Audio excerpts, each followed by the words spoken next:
Op vrijdag 27 maart in het VUMC in Amsterdam maakt onderzoeker en projectleider Ernst-Jan Bos zich op voor de officiële kick-off van zijn 3D-kraakbeenprintingproject.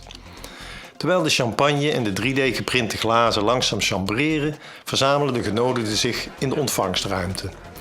Rajendar, die samen met zijn huidige plastisch chirurg Paul van Zuilen en zijn voormalige chirurg Frits Groeneveld is uitgenodigd het officiële startschot te komen geven van dit bijzondere 3D-printingproject.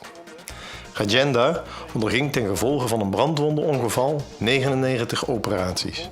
Hij hoopt als geen ander in de toekomst gebruik te kunnen maken van deze revolutionaire nieuwe ontwikkeling. Voordat de gasten de 3D-kraakbeenprinter echt aan het werk kunnen zien, vertelt Paul van Zuilen kort iets over het ontstaan van het project en de belangrijke rol die diverse sponsors gespeeld hebben, waaronder 3M. Daarna zijn de gasten welkom voor een demonstratie in het laboratorium, waar de gloednieuwe 3D-printer staat opgesteld. Nadat Rajendar officieel op de startknop van het project gedrukt heeft, vertellen Ernst-Jan Bos en Paul van Zuilen de gasten over hun ambities. Met de 3D-printer willen zij op maat gemaakte kraakbeenonderdelen maken, waardoor mensen weer een neus of een oorschelp terug kunnen krijgen.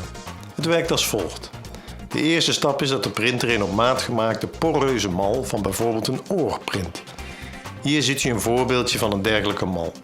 Het materiaal is van biologisch afbreekbaar kunststof en voelt soepel.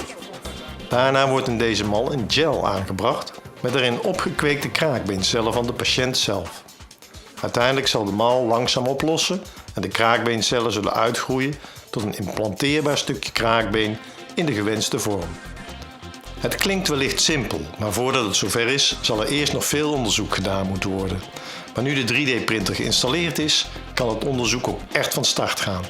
In de hoop dat Rajendar en anderen er in de toekomst de vruchten van zullen plukken.